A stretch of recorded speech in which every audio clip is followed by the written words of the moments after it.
Wa nastaghfiruhu wa na'udzu billahi min syururi anfusina wa min sayyiati a'malina. May yahdihillahu fala mudhillalah wa may yudlil fala hadiyalah.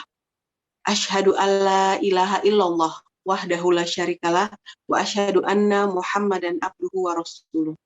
Qala Allah Ta'ala fil Qur'anil Karim, a'udzu billahi minasyaitonir rajim. Bismillahirrahmanirrahim.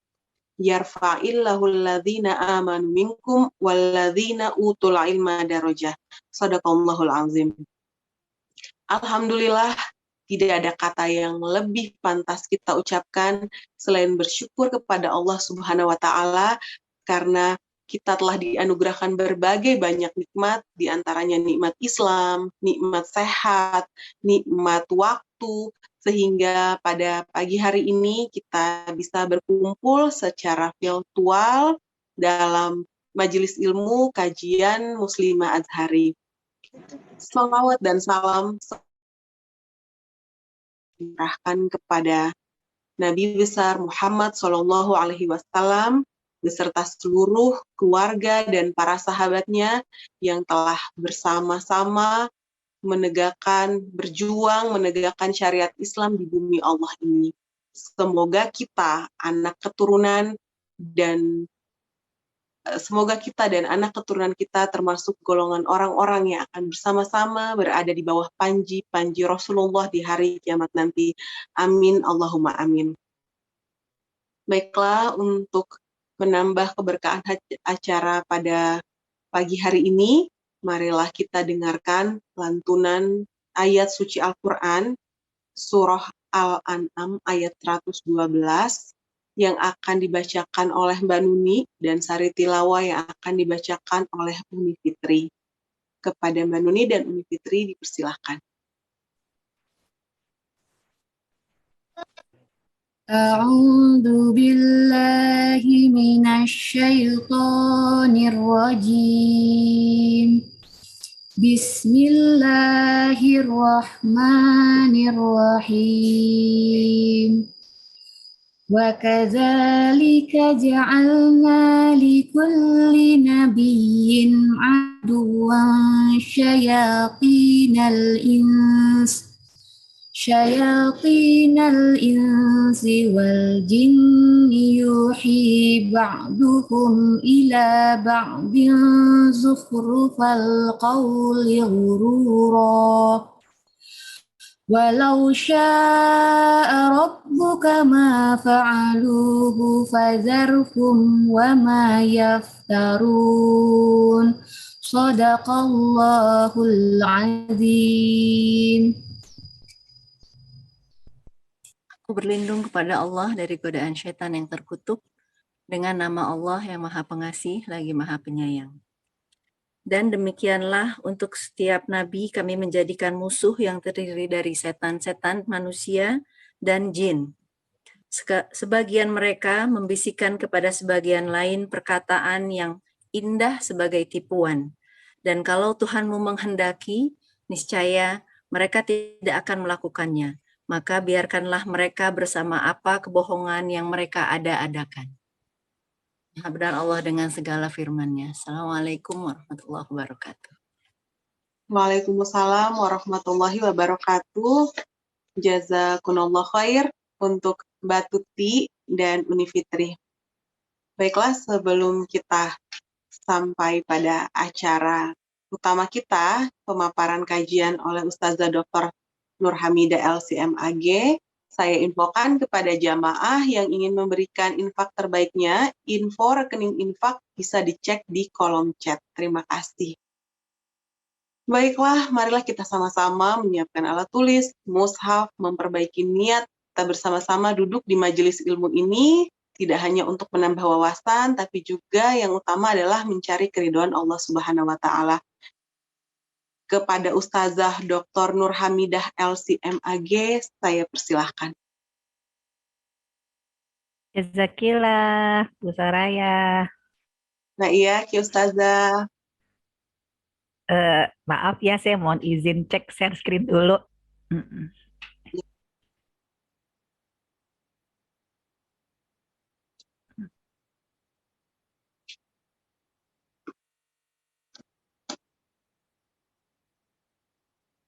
Udah nampak? Sudah Ustazah. Alhamdulillah. Bismillahirrahmanirrahim. Rabbi syrahli sadri wa yassirli amri wahlul 'uqdatam min lisani yafqahu qauli. Assalamualaikum warahmatullahi wabarakatuh. Waalaikumsalam warahmatullahi wabarakatuh. Alhamdulillahi rabbil alamin wa bihi nasta'in wassalatu wassalamu ala asyrafil anbiya'i wal mursalin wa ala alihi wa ashabihi ila yaumiddin amma ba'du. Asyhadu an la ilaha illallah wahdahu la syarikalah wa asyhadu anna Muhammadan abduhu wa rasuluhu la nabiyya ba'dah. Allahumma salli ala Muhammad wa ala ali Muhammad fil alamina innaka Hamidum Majid.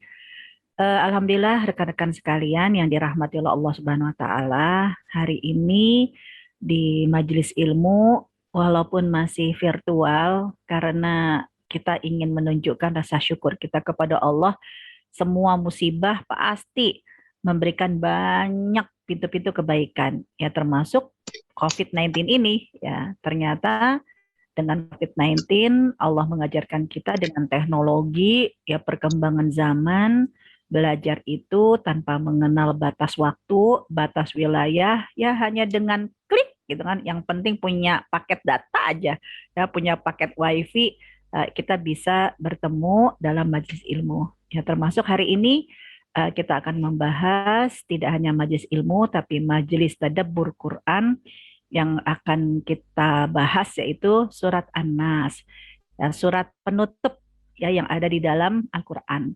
Karena diposisikan oleh Allah Subhanahu wa taala di surat yang urutannya ke 114.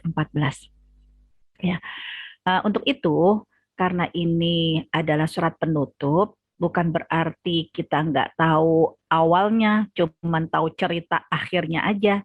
Tetap, walaupun ini adalah surat penutup, nanti kita akan mengkaitkan kenapa kok Allah tutup surat di dalam Al-Quran dengan surat An-Nas. Nah, sehingga yang akan kita bahas tidak hanya nama surat, fadilahnya ini yang nanti akan menyambungkan ya kesinambungan antara satu surat dengan surat yang lain, termasuk ya dengan awal surat yaitu surat Al-Fatihah.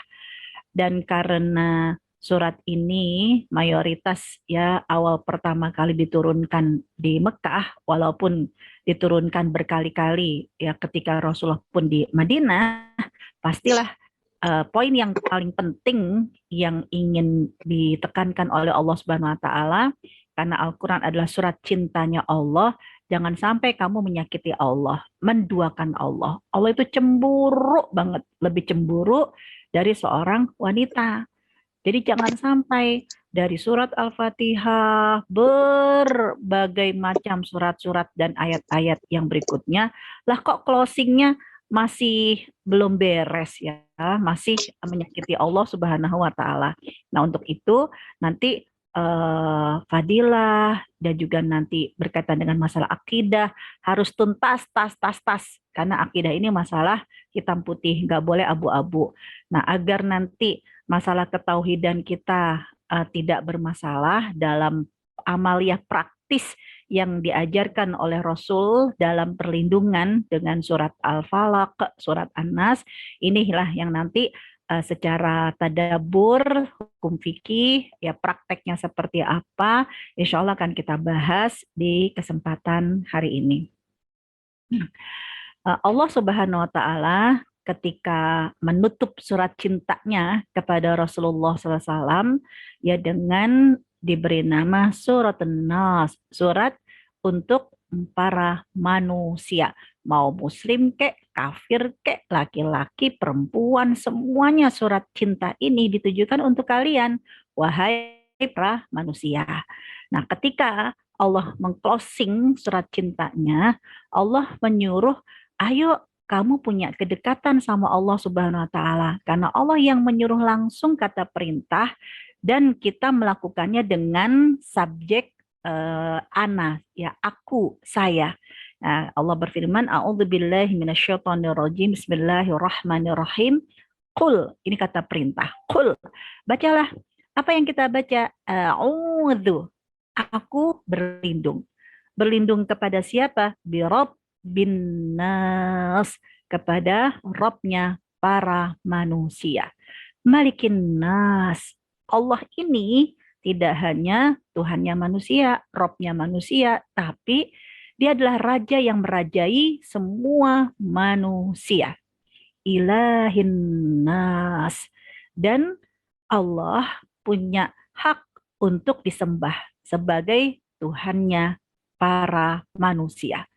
Karena kamu sudah mengatakan pengakuan perlindungan kepada Allah yang menciptakan manusia, yang raja merajai manusia, yang menjadi tempat kita bergantung, maka dengan kepercayaan kamu kepada Allah ini, ayo hanya Allah yang memberikan perlindungan kepada kamu. Perlindungan dari mana? Min syarril waswasil khannas.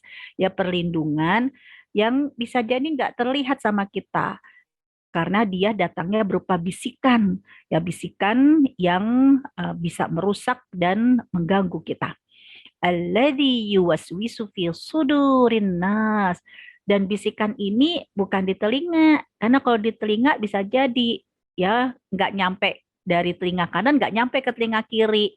Ya bisa jadi kita lupa, karena kalau cuman bisikan dari telinga, ada kala kita nggak dengar, kurang dengar, nggak paham apa yang kita dengar. Tapi yang jahat-jahat ini, membisikannya manusia itu, alladzi yuwaswisu fi sudurin nas. Membisikannya itu dalam dada. Nah, kalau udah dada itu berarti kan apa? Udah nusuk sampai ke hati.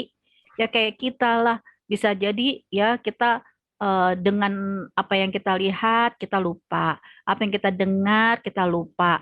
Tapi kalau udah sampai tersimpan di dalam lubuk hati yang paling dalam, nancep, ya susah dilupakan.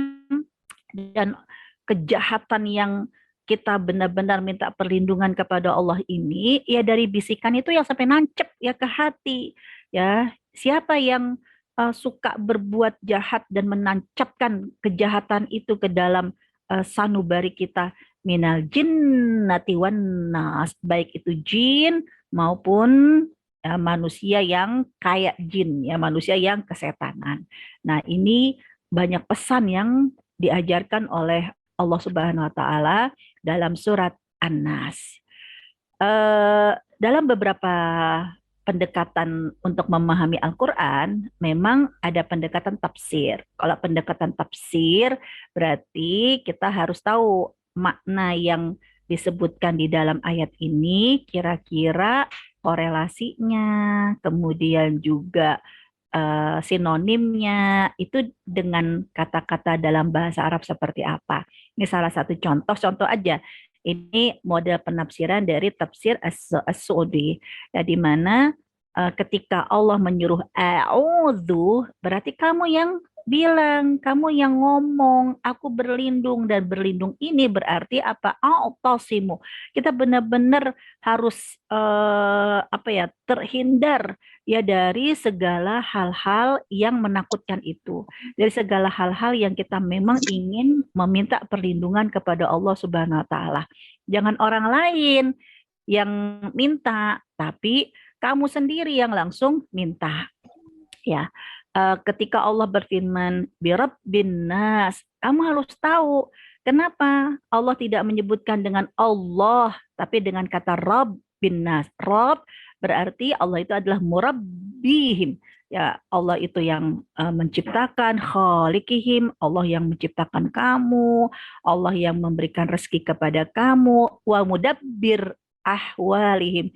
Ya wajar dong nanti Allah akan mengatur segala aspek kehidupan kamu.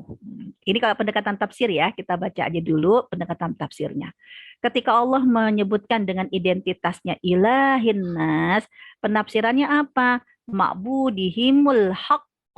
Hanya Allah satu-satunya tempat yang kamu sembah sebenar-benarnya. Nggak boleh ada yang lain. Nah, ketika Allah menyuruh kita untuk meminta perlindungan dari waswas, nah biasanya memang yang suka ngebatin ini nih adalah kerjaannya asyaiton. Asyaiton syaitan alladzi yulqi syukukahu wa abatilahu fi qulubi indal ghaflah. Tapi syaitan itu akan membisikkan keraguan-raguan, perbuatan yang jahat hanya fil qulub, di hati-hati manusia indal ghaflah, yang lagi lalai, yang lagi gabut, yang lagi bete, ya, yang lagi mager. Nah, ini setan langsung punya sinyal. Wah, ketarik itu magnetnya. Tapi orang yang tidak sedang ghaflah, tidak sedang lalai, wah, terkunci. Ya, dia tidak akan bisa didekati oleh setan. Ya, al-khannas ini pasti bisikan itu bukan bisikan yang baik. Ya, alladzi yakhtafi wa yahrubu inda dzikrillah. Ya, dia akan membisikkan sekali lagi agar seseorang itu lalai kepada Allah Subhanahu wa taala. Baik yang membisikkan itu minal jinnati wan nas, al muwaswisu yakunu janiyan wa insiyan. Ingat, yang suka ngebisikin ini nggak cuma setan. Kenapa diawali dengan setan? Karena memang kejahatan yang dari belakang, main belakang, itu mah kerjaannya setan. Ya, manusia mah pemberani harusnya face to face. Tapi kejahatan pertama yang sukanya main belakang itu setan. Tapi ada kalanya manusia yang ngikut-ngikut setan juga melampiaskan kekesalannya, kejahatannya kepada orang lain juga lewat main belakang. Jadi baik itu jin maupun manusia. Ini model pendekatan tafsir. Namun kita kan menginginkan karena Al-Quran menyuruh kita sampai berkali-kali, afala yatadabbarunal Quran. Kamu harus mentadabburkan Al-Quran. Tadabbur itu apa? Kalau tafsir kan kita tahu penjelasannya. Tapi kalau tadabbur berarti kita harus memahami ya kandungannya yang nanti akan kita amalkan dalam keseharian kita. Kalau kita tidak melakukan tadabbur ya atau enggak ngefek tadabbur ini di ujung ayatnya kan afala yatadabbarunal Qur'an am ala qulubihin aqfaluha. Jangan sampai semua itu disebabkan karena hati kita yang keras, hati kita yang seperti batu, nggak mempan, gelap, tidak bisa dicinari oleh cahaya dari Allah Subhanahu Wa Taala. Jadi insya Allah ya kita akan mencoba untuk mentadabburkan Al-Quran. Karena kalau tadabbur berarti nggak sekedar tahu, tapi kita akan mengamalkan apa yang kita ketahui dari penafsiran surat An-Nas ini.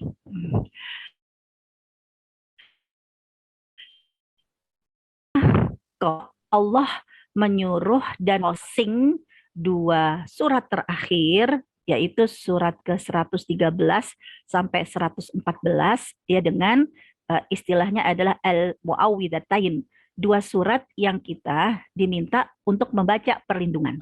Nah, rahasianya jadi hubungannya karena Allah menyuruh ketika pertama kali Allah menurunkan Al-Quran kepada Nabi Muhammad SAW, bahkan kalau dalam urutan wahyu ya surat Al-Fatihah, Allah menyuruh pokoknya ya dalam surat An-Nahl ayat ke-98, A'udzubillahi minasyaitonirrajim, fa idza qara'tal Qur'an. Kapanpun kamu baca Al-Quran, ya adabnya apa? Fasta'id billahi minasyaitonirrajim. Kamu minta perlindungan kepada Allah dari syaitan yang terkutuk. Jadi kalau membaca surat Al-Fatihah, bahkan sampai 17 kali menjadi rukun di setiap sholat, Allah kan menyuruh dengan membaca ta'awuz ya sebelum basmalah. A'udzu billahi minasyaitonir rajim. Karena memang itu perintah Allah. Nah, karena Allah menyuruh di setiap lafaz-lafaz Al-Quran membaca ta'awuz, benar-benar nih di closing akhir surat di dalam Al-Quran juga sampai diberi nama dua surat yang meminta perlindungan dengan ta'awuz. Surat Al-Falaq dan surat An-Nas. Ya. sampai nanti fadilahnya karena dua surat ini, Al-Ikhlas dan Al-Falaq, itu disebut dengan surat Muawwidzatain. Ini dalam hadis riwayat An-Nasa'i. Ya, karena sampai Rasulullah SAW menyuruh kamu gak hanya ketika membaca Al-Quran aja minta perlindungan dari Allah dengan ta'awuz.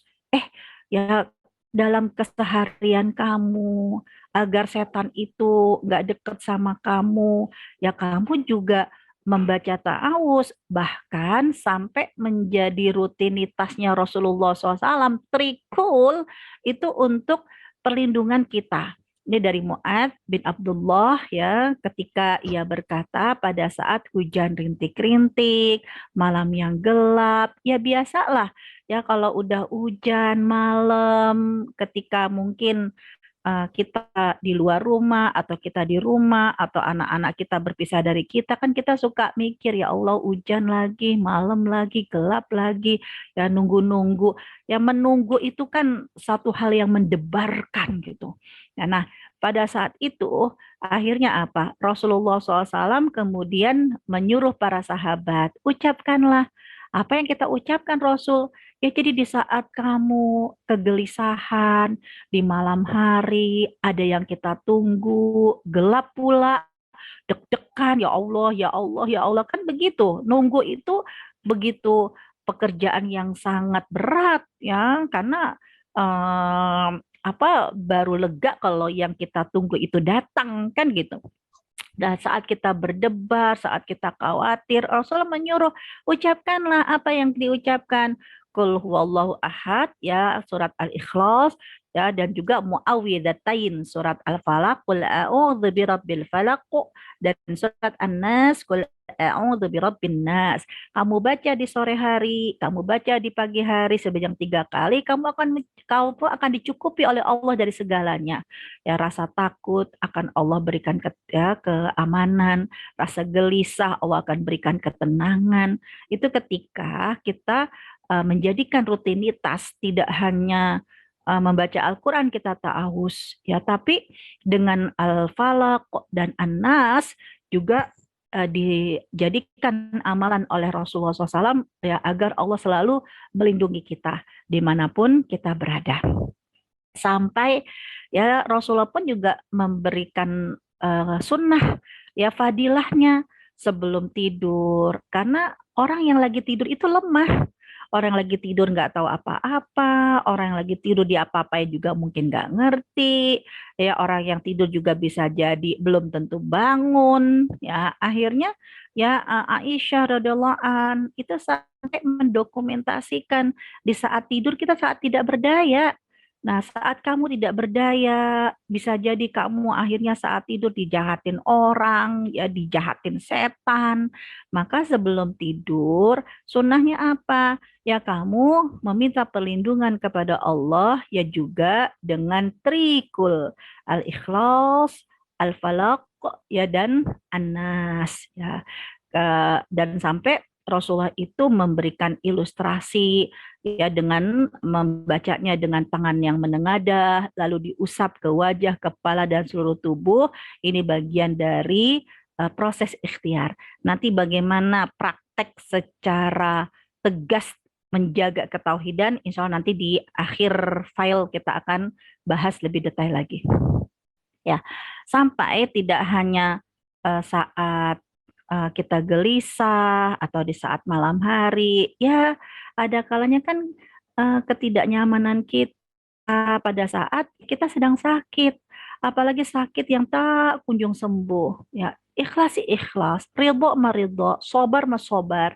Tapi Rasulullah SAW pernah mengajarkan bagaimana bentuk keikhlasan kamu, bentuk kesabaran kamu. Ya kamu tetap meminta perlindungan, jangan sampai jadi mantan sabar. Udah sabar, dibisikin sama setan, akhirnya apa jadi mantan sabar. Padahal Allah suka banget sama kita. Ya ketika kita sakit sabar. Kita ditimpa musibah juga ikhlas, ridho, sabar. Akhirnya apa? Karena kita tidak menjaga dan memberikan benteng perlindungan kepada kita, Ya sekali digoda sama setan jadi mantan sabar.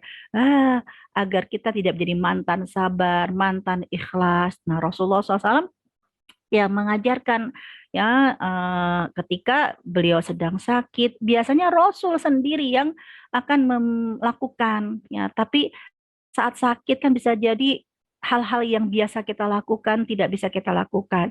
Ibunda Aisyah membadalkan. Ya, jadi Ibunda Aisyah membadalkan bukan karena Rasulullah itu nggak pernah melakukan, ya, tapi karena memang Rasulullah biasa melakukan itu dan pada saat ini tidak bisa melakukan. Beda ya kalau kondisinya maaf, nggak pernah baca Quran, nggak pernah rutinitas zikir kayak begini. Begitu sakit minta dibaca sama orang, ya bisa jadi maaf nggak ngefek gitu. Ya karena kan ini hubungannya kuat-kuatan dengan Allah. Nah kalau Rasulullah ya di ruqyah sama Ibunda Aisyah bukan karena Rasulullah SAW nggak pernah melakukan kedekatan kepada Allah, nggak pernah takarub kepada Allah, enggak, karena lagi kondisi sakit. Namanya sakit kan kita yang biasa sholat pas sakit kan bisa jadi keterbatasan sholat kita. Kita yang biasa baca tilawah Al-Quran pada sakit kan bisa jadi kita terhalang baca Al-Quran. Nah, Ibunda Aisyah membadalkan, baru ngefek. Karena ini dalam hadis riwayat Bukhari, ya karena Ibunda Aisyah melihat Rasulullah itu udah begitu lemah. Ya, akhirnya Ibunda Aisyah yang membadalkan. Ya, berarti kan kalau badal yang biasa dia lakukan, dan dia saat itu tidak mampu, maka dibadalkanlah oleh Ibunda Aisyah. Ibunda Aisyah yang baca, Ibunda Aisyah yang meniupkan, dan Ibunda Aisyah yang mengusapkan ya dengan tangan beliau sendiri ya untuk mengharapkan keberkahan darinya. Jadi beda level ya, Ibunda Aisyah ini melakukan karena memang menggantikan yang sudah rutinitas dilakukan. Tapi kalau maaf ya kondisinya fenomena sekarang, ya baru mau diobatin sama orang padahal dia tidak pernah baca Al-Quran, dia tidak pernah zikir sama Allah. Ya bisa jadi, jangan salahin. Kok nggak ngefek sih? Ya nggak ngefek lah. Ini kan babnya yang melakukan itu adalah membadalkan. Pada hakikatnya kualitas itu tergantung antara hubungan kamu sama Allah Subhanahu wa Ta'ala. Ya. Nah, jadi bagaimana dari fadilah yang Allah ajarkan kepada Rasul, bahwa dari sejak awal Allah menyuruh setiap membaca Al-Quran dengan ta'awuz, dan di closing surat terakhir juga dengan surat Al-Mu'awwidhatain, ya surat yang meminta perlindungan. Jadi benar-benar Allah itu menyuruh hati-hati, kamu bisa jadi mantan baik, kamu jadi mantan solihah gara-gara apa? Kebobolan, ya jebol perlindungan kita ya dari upaya setan yang terkutuk. Nah untuk itu ya saya ingin sekedar berbagi, hati-hati. Ya sebenarnya dari kalimat ta'awuz ya, kemudian juga ya dari surat An-Nas, Allah ingin mengajarkan kepada kita, kamu itu dalam hidup pasti akan berhadapan dengan dinamika perbedaan. Nah, setan itu paling seneng ketika terjadi dinamika perbedaan. Wah, akhirnya ada yang rusuh, ada yang rese, ya kan? Ada yang sombong. Akhirnya apa? Bisa memutuskan silaturahim. Ya, karena kita tidak siap dengan perbedaan. Hati kita mudah dirusak oleh setan ketika menghadapi perbedaan. Nah, dari awal Allah mengajarkan kamu harus siap dengan perbedaan. Kenapa? Karena ketika Allah menurunkan cintanya, surat cintanya kepada kita yaitu Al-Quran, itu aja sudah harus memahami perbedaan. Dan hati kamu harus benar-benar siap, jangan rusak. Yaitu apa? Ketika kita mendengar ya lafaz surat An-Nas misalnya, dimulai dengan ta'awuz, lalu membaca Bismillahirrahmanirrahim, atau kemudian surat An-Nas, Qul a'udzu birabbin nas. Kita harus tahu yang mana yang wahyu, ya karena Al-Quran itu, ya, Anda bisa jadi ya Al-Quran itu ada yang kita sampai kepada kita melalui pendengaran. Nah, itulah yang disebut dengan qiraat, ya, bacaan. Ada yang Al-Quran itu nyampe kepada kita, ya, nyampe kepada kita itu berupa tulisannya. Nah, tulisannya ini kan yang kita lihat, oh Anas tulisannya begini, kul, kof, lam, alif, ya, ain, waw, zal. Nah, itu Al-Quran itu ada dua. Ya, Al-Quran itu ada yang berupa qiraat, Al-Quran itu ada yang berupa tulisan. Yang mana yang wahyu? Karena kalau yang wahyu berarti nggak boleh diganggu gugat. Yang bukan wahyu, inilah yang diajarkan oleh Allah, sangat memungkinkan kamu terjadi perbedaan. Jangan sampai kamu ketika menghadapi ayat-ayat Al-Quran aja, hati kamu udah kotor, hati kamu udah gak siap, hati kamu udah digoda sama setan yang akhirnya hati kamu rusak, berselisih, dan memutuskan silaturahim. Jadi, teman-teman, Al-Quran itu yang wahyu adalah bacaannya. Jadi Nabi Muhammad SAW mendapatkan wahyu surat An-Nas dari malaikat Jibril. Caranya gimana? Caranya kan malaikat Jibril membacakan. Ya, dan malaikat Jibril membacakan Al-Quran tidak dengan satu bacaan. Nah, Al-Quran tidak diturunkan berupa running text. Jadi dari langit tek tek tek tek tek tek tek tek tek. Wah, tidak berupa lembaran. Nih gulungan kertas, gulungan pelepah korma dibawa sama malaikat Jibril diserahkan pada Nabi Muhammad. Nabi Muhammad membuka. Tidak. Al-Quran itu nyampe kepada Nabi Muhammad dengan simaan, ya, dengan cara didengar karena malaikat Jibril membacakan. Berarti bacaannya yang kita dengar harus persis seperti yang dibaca oleh malaikat Jibril kepada Rasulullah SAW. Namun tulisannya kenapa qaf titiknya 2, ya, kemudian ba titiknya 1, ini tulisannya kul a'udzu birabbinas yang kita lihat itu bukan wahyu.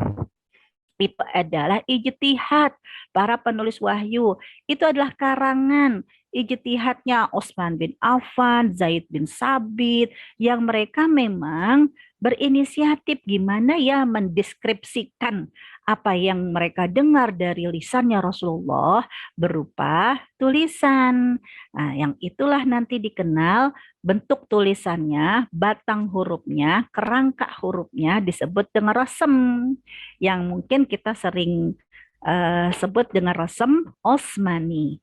Rasem Utsmani cuma batangnya doang, tapi fathah, kasroh, dhammah, titik itu namanya bobotnya. Dan semua cetakan Quran di dunia setelah Utsman bin Affan ya sepakat ya semuanya adalah rasem Utsmani. Nggak ada yang nggak rasem Utsmani. Ya semuanya rasem Utsmani. Jadi ini aja bisa membuat kita kalau nggak ngerti ilmunya ya, aduh sotoy ya, sok tahu. Kenapa? Karena di contohnya saya 2 kali diamanahkan untuk menitipkan Al-Quran untuk ke lembaga-lembaga Quran, rumah-rumah Quran dari muhsinin. Ya, muhsinin itu baik, ingin sekali dia bersedekah wakaf Quran untuk dibaca. Ya, 2 kali pengalaman saya ketika saya coba memberikan, sebentar deh. Ya, ketika saya mencoba untuk memberikan ke mereka. Bentar ya Mbak, bentar. Lupa saya nitip.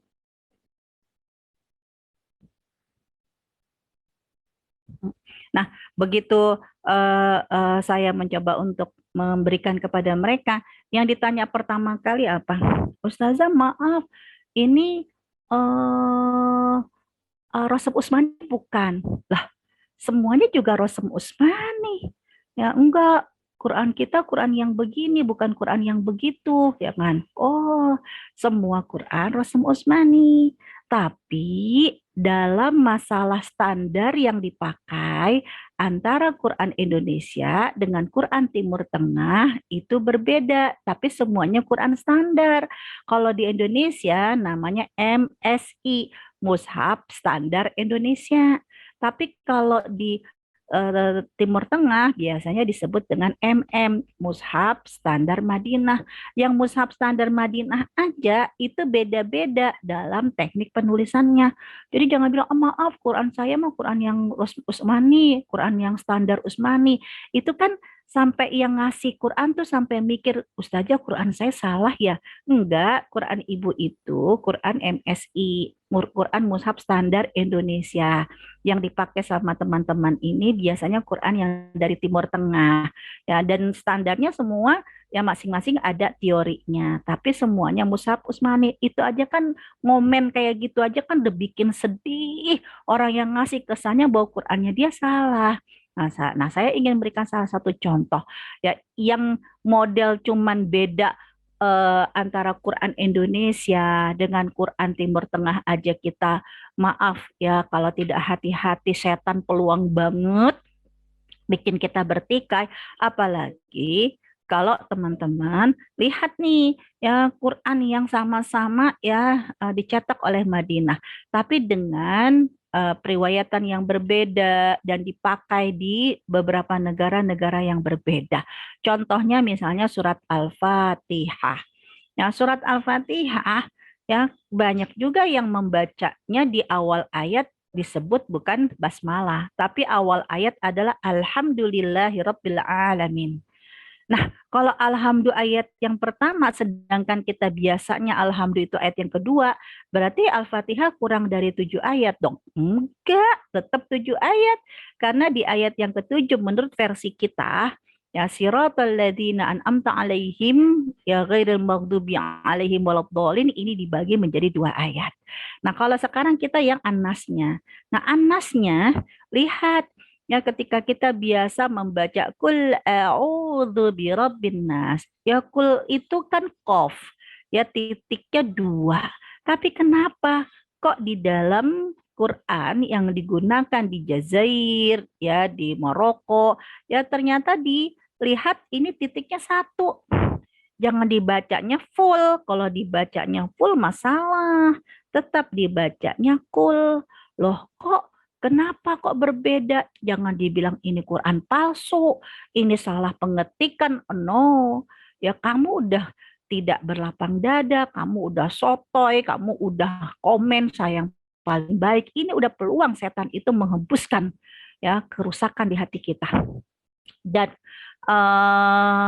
ya lihat di sini ya fi sudurin nas. Nah, ternyata apa? Ya fa ya yang harus kita biasanya fa-nya itu titiknya di atas ya 1, tapi ternyata ini di bawah 1 sama nih kayak qul a'udzu birabbil falaq kok ya fa-nya itu titiknya di bawah 1. Ini bukan loh kok ini enggak sesuai dengan standar, semuanya standar.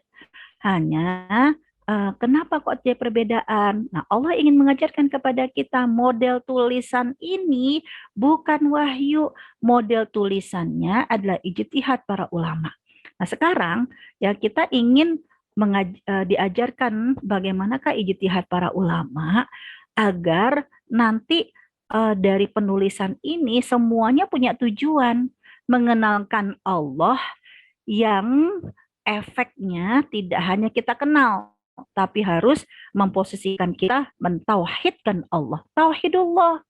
Dan di dalam surat An-Nas, ya pesannya dari Allah, nah ini pesannya Allah.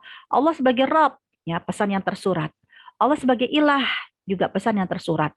Nanti metode penulisan yang beragam dari para ulama, itu tujuannya punya punya kode etik yang berbeda-beda. Ya, karena semuanya menginginkan yang penting adalah mengenal Allah dan mengesahkan Allah. Allah sebagai Rabb dan Allah sebagai ilah. Ya, kita sudah pernah belajar ketika Allah sebagai Rabb, ya berarti apa? Allah itu yang menciptakan kamu. Wajar dong ya Allah itu nanti mengatur kamu, Malikin Nas, Allah yang mengatur kamu sebagai raja. Ya karena Allah yang menciptakan kamu. Lalu Allah juga Ar-Raziq, Allah yang memberikan rezeki kepada kamu. Karena Allah yang menciptakan kamu, Allah yang berikan rezeki kepada kamu, berarti kan kamu banyak banget utang budinya sama Allah. Dan gimana caranya kamu ngerti ya membayar bagaimana hutang budinya Allah kepada kita. Allah cuma minta malikin nas, ya kamu ngerti Allah itu punya aturan. Dengan Al-Quran ini syariat ada halal dan haram. Ya, ayo yang halal, yang wajib kamu kerjakan, yang haram, ya, yang maksiat kamu tinggalkan. Cuman itu. Ya, semua syariat yang diturunkan oleh Allah yang mengatur kehidupan kita agar kita sami'na wa ata'na, tujuannya sebenarnya untuk kebaikan kita. Pasti syariat Allah itu tidak akan pernah memberikan mudarat kepada kita. Tapi syariat itu memberikan maslahat kepada kita. Yang ada adalah kalau kita membaca surat An-Nas, ngefek atau tidak ngefeknya itu surat An-Nas kepada kita, ketika memang dalam kehidupan kita, kita ini udah siap belum diatur sama Allah? Dalam kehidupan kita, benar nggak apa yang kita lakukan itu, ya yang penting Allah ridho. Ini yang diajarkan Allah. Jadi dari Al-Fatihah sampai surat Al-Falaq, Allah Subhanahu wa taala mengingatkan itu udah ya 113 surat. Nah, 114 surat di surat terakhir ini Allah kembali menegaskan ya Al-Quran yang udah kamu baca, yang udah kamu fahami, yang sudah kamu ketahui hukumnya. Ya berarti apa? Closing dalam surat An-Nas, ngerti nggak sih kamu? Kembali semua itu karena Allah yang menciptakan kamu. Allah yang berikan rezeki kepada kamu. Maka dalam surat An-Nas terakhir, Malikin Nas. Berarti kamu harus siap dong diatur sama Allah. Kalau kamu tidak siap diatur sama Allah, masih komplain sama Al-Quran, masih gimana gitu sama Al-Quran, berarti ya Al-Quran ya tidak ngefek kepada kamu. Surat An-Nas sebagai surat penutup itu tidak berpengaruh dalam kehidupan kamu. Dan gak hanya Allah sebagai Rabb, tapi juga ya Allah sebagai ilah. Kalau Allah sebagai ilah, kan biasanya kita sering kenal dengan kalimat tauhid, la ilaha illallah, ilahin nas, ya Tuhannya manusia. Nah, ilah di sini bentuk ketauhidan yang hanya bisa dilakukan bagi mereka yang memang sudah syahadat. Kalau tadi Rob itu orang yang belum muslim pun diajak oleh Allah untuk memahami secara logika kamu. Allah yang menciptakan kamu, Allah yang berikan rezeki kepada kamu, dan siap dong Allah mengatur kamu. Sedangkan ilahin nas, ya Tuhannya manusia, ini hanya bisa diamalkan bagi mereka yang sudah bersyahadat kalimat tauhid la ilaha illallah. Berarti dia akan memposisikan gak hanya Allah sebagai Tuhan, tapi al-ma'bud. Kita mah hanya iyyaka na'budu, hanya menyembah Allah, wa iyyaka nasta'in, hanya meminta perlindungan hanya kepada Allah. Karena hidup ini ya pasti ada rasa takut, ya rasa senang, rasa suka, rasa duka. Maka ya gimana hubungan kita dengan Allah dalam al-khauf, dirasa ketakutan kita, warroja, pengharapan kita, semuanya nggak mungkin kita sendiri yang bisa meraihnya. Tapi kita butuh cantolan. Dan cantolan adalah zat yang maha sempurna dan paripurna. Itulah ya ilahin nas, ya Tuhannya manusia yang menjadi tempat sandaran kita. Nah ini yang diajarkan oleh Allah Subhanahu wa taala ya di surat An-Nas. Berarti apa? Ya kamu harus tahu. Apalagi kan mungkin teman-teman ingat waktu saya pernah membahas ya tentang kenapa Allah sebagai Rob, sedangkan ibu sebagai Murab. Ya. Karena marahnya Allah, keselnya Allah, sedihnya Allah dihianati itu sama dengan keselnya ibu, marahnya ibu ketika dihianati oleh anaknya. Kalau Allah sebagai Rob yang mencipta, ibu sebagai Murab yang melahirkan. Kalau Allah sebagai Rabb Ar-Razik yang memberikan rezeki, ibu setelah melahirkan, dia yang akan memberikan rezeki dengan merawat anaknya, menjaga anaknya, ya, mengasihi anaknya, bahkan sampai diibaratkan kasih ibu ya sepanjang masa bagai sang surya yang menyinari dunia. Ya, ibu merasa ya kita sudah memberikan segala-galanya untuk anak, jor-jorannya kita, capeknya kita buat siapa sih? Buat anak. Kita nggak kepengen anak kita itu sengsara, kita kepengen anak itu sukses, bahagia. Kan itu seorang ibu. Dan kenapa Allah sebagai Rob, Allah itu adalah Malik, ya, raja yang mengatur, ya Malikin Nas, raja yang mengatur, ya, dan Allah Subhanahu wa taala juga menganggap bahwa ibu adalah Rob, ibu juga yang akan mengatur anak. Ya karena kita merasa ya kita merasa yang melahirkan, kita merasa yang merawat, wajar dong ibu merasa berhak ngatur-ngatur anak. Ya kalau anak yang nggak mau diatur-atur lah aku ibumu. Ya ini ibu loh, bukan siapa-siapa. Ibu tuh cuma nyuruh kamu begini begitu. Ya, ridho Allah di atas ridho ibu. Kan kadang ibu ngasih kartu asnya begitu. Coba kalau anaknya bilang, Mama, Bunda, Umi, kalau boleh aku milih nih, aku nggak mau dilahirkan dari ibu sekaya Umi, kayak Bunda. Aku kepengen ibunya kayak bla bla bla bla. Ya Allah, ya kan kalau kita diperlakukan kayak gitu, apalagi dibandingkan dengan pengasuhnya, ya, tengah teteh, mbak pengasuhnya. Mama, Bunda, kalau aku boleh milih, aku kepengen mamanya itu teteh aja, mamanya itu mbak aja, mbak tuh lebih sayang sama aku, mbak tuh lebih perhatian sama aku, mbak selalu menemani aku, mbak selalu memperbolehkan aku, nggak kayak bunda, bunda pergi melulu, bunda mah kalau ketemu sama aku, bunda marah-marah melulu, ini nggak boleh, kalau teteh mah, kalau mbak mah baik banget sama aku. Coba kita yang gaji pembantu kita, kita yang gaji ya asisten kita untuk menjaga anak kita. Lah, ternyata anak kita lebih mau ibunya itu bukan kita. Ibunya itu adalah si tetehnya, ibunya itu adalah mbaknya. Kan bisa jadi kita sakit hati banget. Kalau boleh ditelan-telan lagi tuh anak. Sama, Allah juga begitu. Ya, Allah ngapain sih ngatur-ngatur aku? Terserah aku dong, perut-perut aku, mulut-mulut aku, hidup-hidup aku, cinta-cinta aku, ngapain diatur-atur? Ditelan sama Allah kayak Fir'aun, ya ditenggelamkan, ditelan ya sama bumi kayak Korun.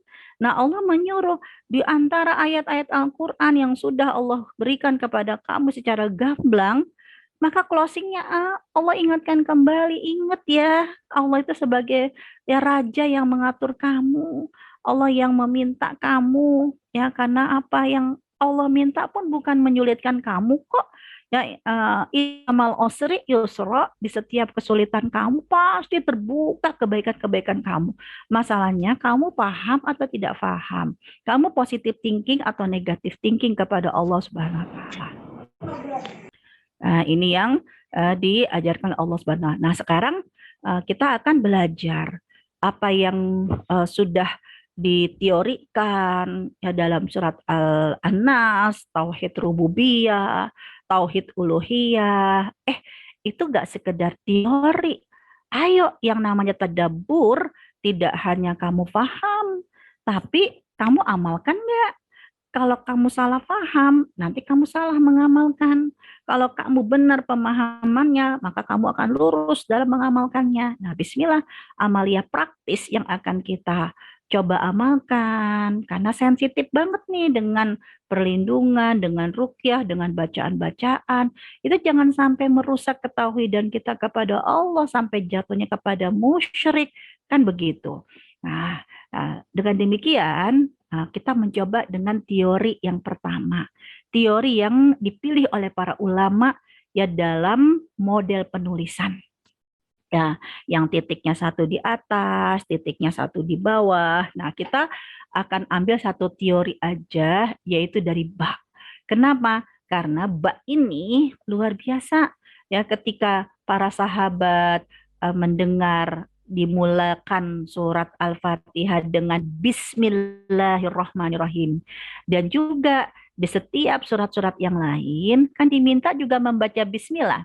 Ya, jadi kalau teman-teman lihat, bismillah itu tidak hanya diletakkan di surat Al-Fatihah, tapi bismillah itu juga diletakkan di surat-surat yang lain.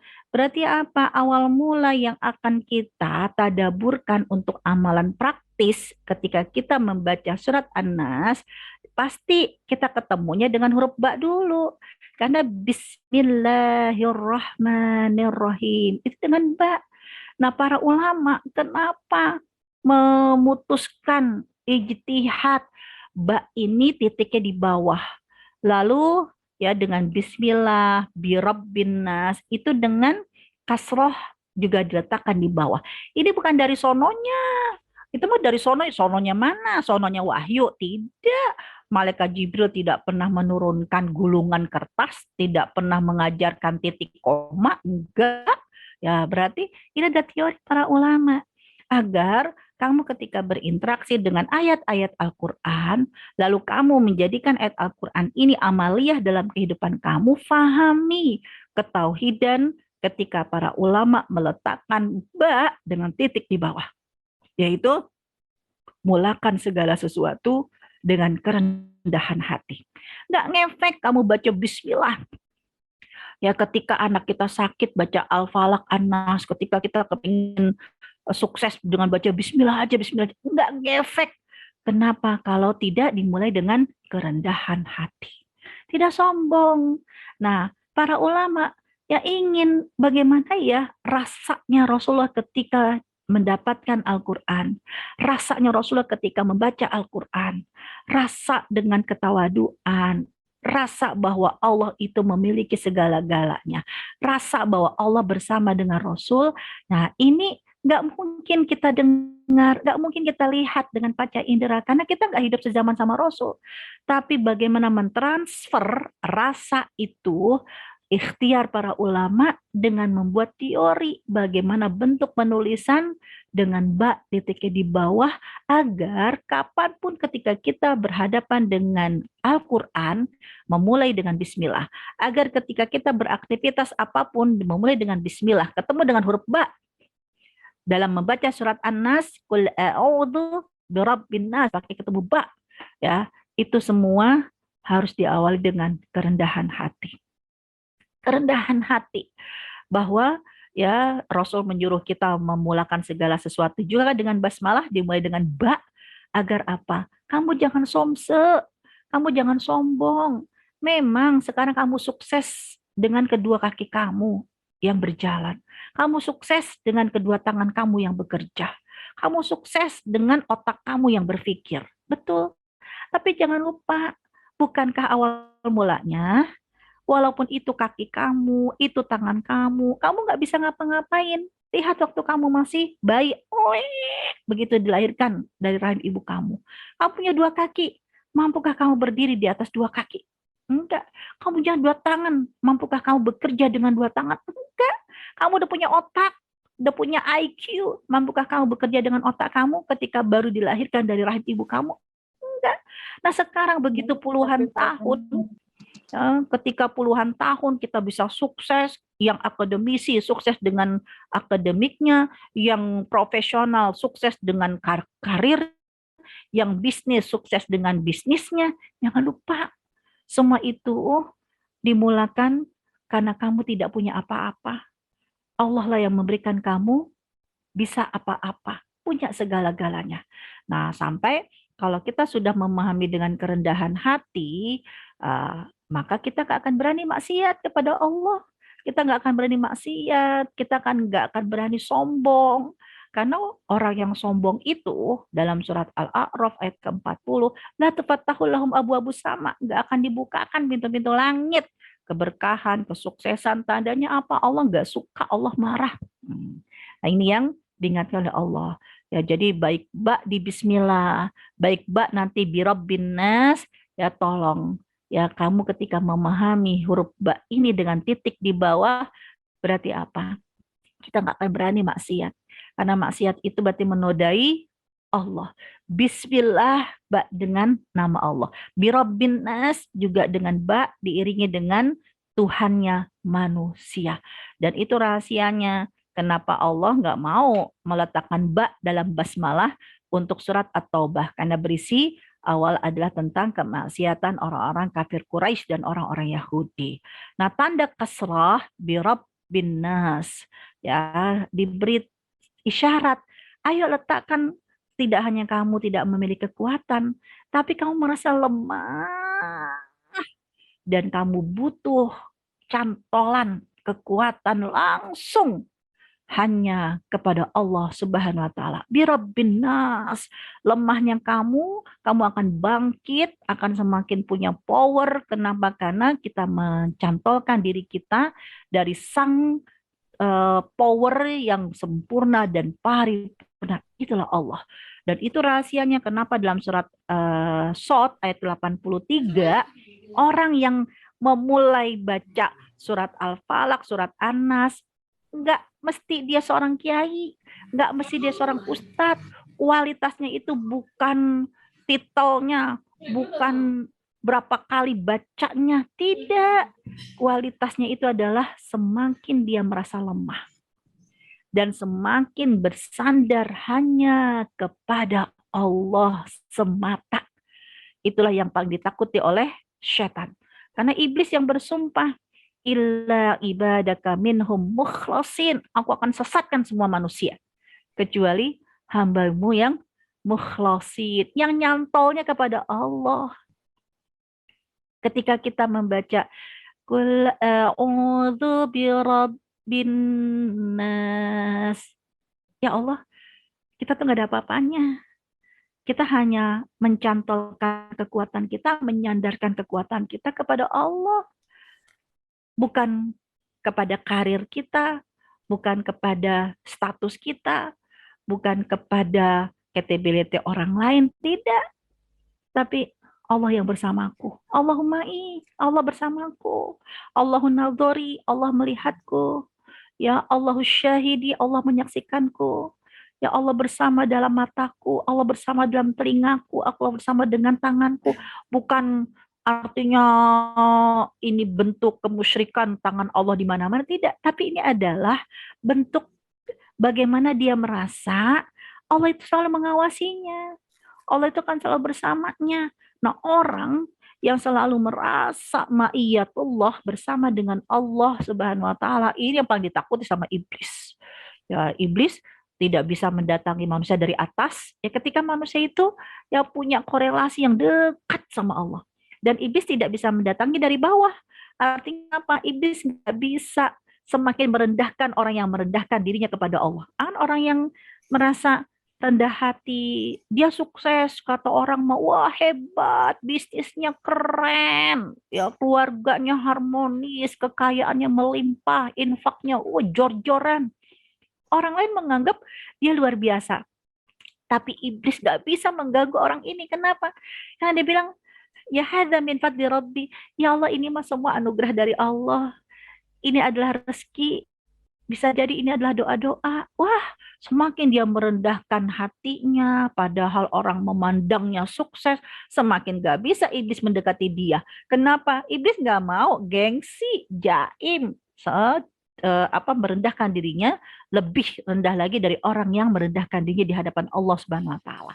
Nah, ini ya bagaimana amalia praktis yang menjadi pegangan kuat dari kita. Nanti, Ustazah, anak saya sakit, betul ya, boleh ya baca Al-Falaq dan An-Nas. Ustazah, katanya ruqyah baca Al-Falaq dan An-Nas. Gak ngefek ruqyah kamu. Sebelum kamu pahami, letak ba dengan titik di bawah dan kasrah di bawah, berarti payung kamu. Tanggalkan dulu ya bahwa kamu tidak punya apa-apa. Tanggalkan dulu kamu bersandar kepada orang lain, bersandar kepada ustadz, bersandar kepada kiai. Kalau kamu sudah bersandarnya kepada orang lain, ya bacain aja sama ustadz ini, insya Allah. Berarti kamu lupa bersandar kamu hanya kepada Allah. Nggak ngefek. Surat Al-Falaq dan surat An-Nas hanya akan berefek ketika kita mengawali dengan posisi seperti letak titik satu ba di bawah. Rendahkan. Kita nggak akan melihat kehebatan ustadz. Kita nggak akan melihat kehebatan kiai. Nggak. Ya, karena Allah hanya ingin bagaimana hubungan kita dengan Allah. Kamu yang lemah, ada Allah lah yang berikan pertolongan kepada kamu. Ya, ketika kamu membaca surat-surat ini, tidak ada penghalang, tidak ada gap antara kita dengan Allah. Allahumma, Allah bersamaku. Allah tidak pernah meninggalkanku. Allah bersama sedihku. Allah bersama dengan air mataku. Kenapa? Kita merasa tenang. Alam nashrah laka sadrak. Kita akan lapang. Kenapa? Karena Allah tidak akan meninggalkan kita. Baru ya kayak gini. Ketika sakit kita baca ini, tenang. Ya, ketika kita ketakutan baca ini, tenang. Ya, bukan siapa yang bacain, tapi sebuah keyakinan. Kita yang lemah, ada Allah kok yang bersama dengan kita. Nah, kenapa Allah menyuruh agar perlindungannya itu dimulai dari jin, ya, dan nanti berkolaborasi jin dengan manusia. Ya, memang sih jin dengan malaikat itu asalnya sih sama, itu dari cahaya. Karena banyak juga yang nanya sama saya, Ustazah, itu kan di ayat-ayat Al-Quran ketika Allah menyuruh malaikat sujud, fasajadu illa iblis. Ya, berarti kan malaikat itu dengan jin itu dari golongan malaikat. Benar. Jin dan malaikat itu asalnya sama, itu dari cahaya. Tapi cahaya yang seperti apa? Karakternya beda. Kalau malaikat cahaya yang nur, cahaya yang tidak membakar, cahaya yang menerangi. Sedangkan kalau jin itu dari nar, ya cahaya yang membakar, cahaya yang panas. Itu bedanya, sama-sama dari cahaya, tidak bisa terlihat, ya karena dia hal yang gaib, tidak bisa dipegang, kan itu ya hal yang gaib. Tapi beda karakteristiknya nur dengan nar. Nah, nenek moyangnya jin yang diciptakan dari nar itu adalah iblis. Nah, Allah banyak menyebutkan ayat-ayat Al-Quran. Ayo kamu minta perlindunganlah kepada Allah dari anak keturunannya iblis laknatullah ini. Apa contohnya? Dalam surat Al-Mu'minun.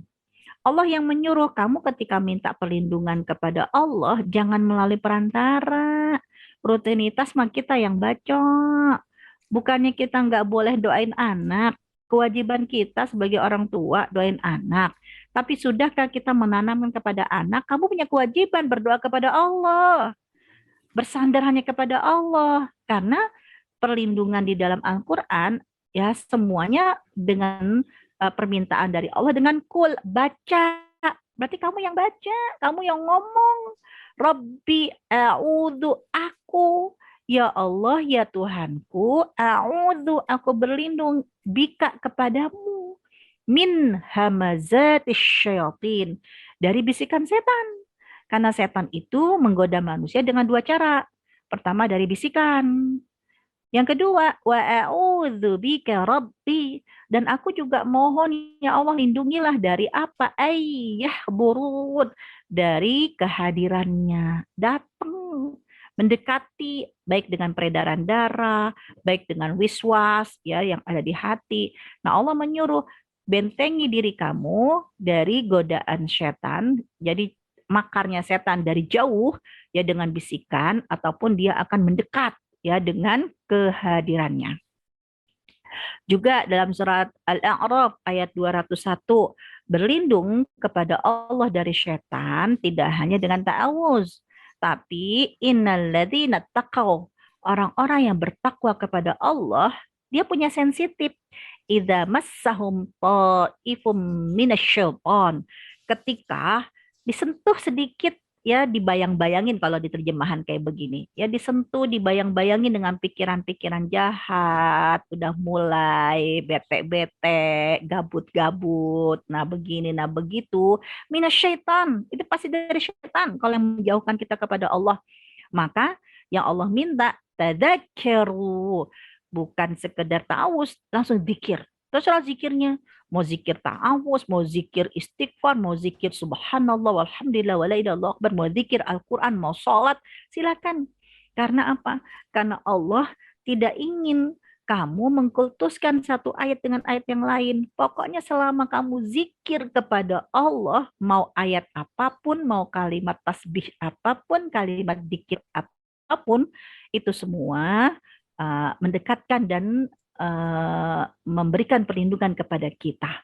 Nah, kemudian dalam surat Ali Imran ayat 36, nah ini ala bisa karena biasa, dimulai dari bagaimana anak itu diajarkan ya dengan perlindungan ya dari orang tuanya.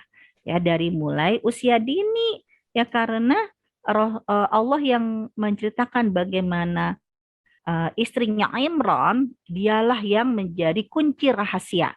Maryam tidak pernah disentuh sama setan. Nabi Isa tidak pernah disentuh sama setan. Kenapa? Karena memang Allah bisa karena biasa sejak awal. Ya, istrinya Imran, ibunya Maryam, neneknya Aisyah, ya Isa bin Maryam yang berdoa, inni u'idzuha bika. Ya Allah, jadi kalau ke anak ya, ini bukan a'udzu tapi u'idzu. Oh itu enak. Ya Allah, Ya Tuhanku, aku telah ya, melahirkan anak perempuan. Padahal Allah lebih tahu apa yang ada. Oh, ada suaranya.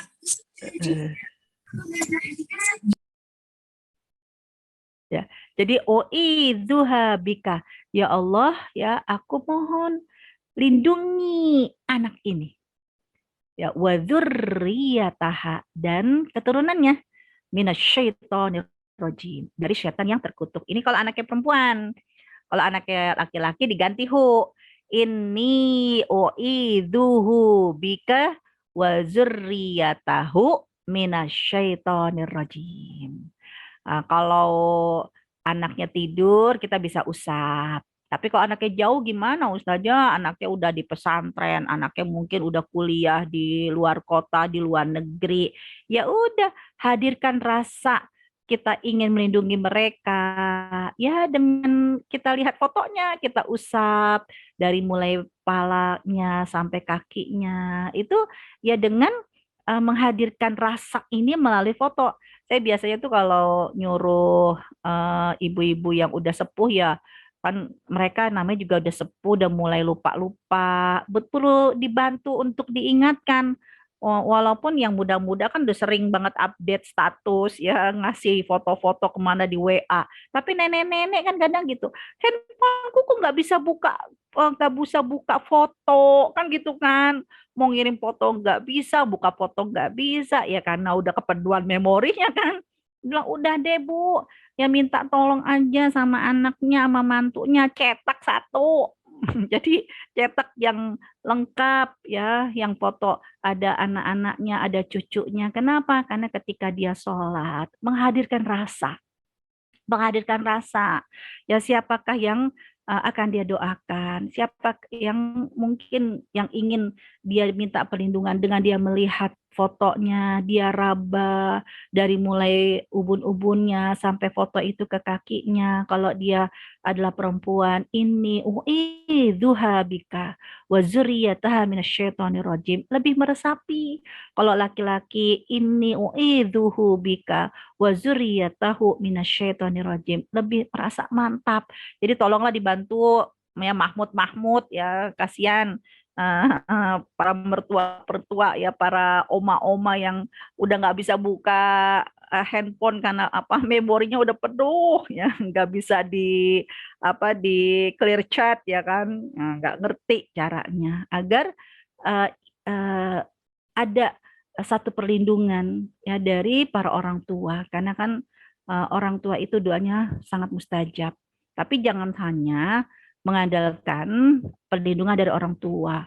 Ya, pada hakikatnya orang tua punya kewajiban berdoa, tapi kan kewajiban secara personal dia langsung juga berdoa bersandar hanya kepada Allah Subhanahu wa taala. Nah, terakhir kalau kita sudah tahu, ya saya tidak menjelaskan secara detail kejahatan jin dan manusia. Udah serem deh kita. Ya, masukin anak ke pesantren, ngeri-ngeri juga ya dengan nanti bulinya, ya dengan berita-berita kan begitu. Bulinya, belum lagi sodominya yang gay, belum yang lesbian, belum lagi yang mungkin ditakutin sama setan, kalau ke kamar mandi jadi anak kita takut ke kamar mandi, gara-gara takut kamar mandi apa? Dia mengurangi minum. Begitu dia mengurangi minum dehidrasi, kan begitu kan?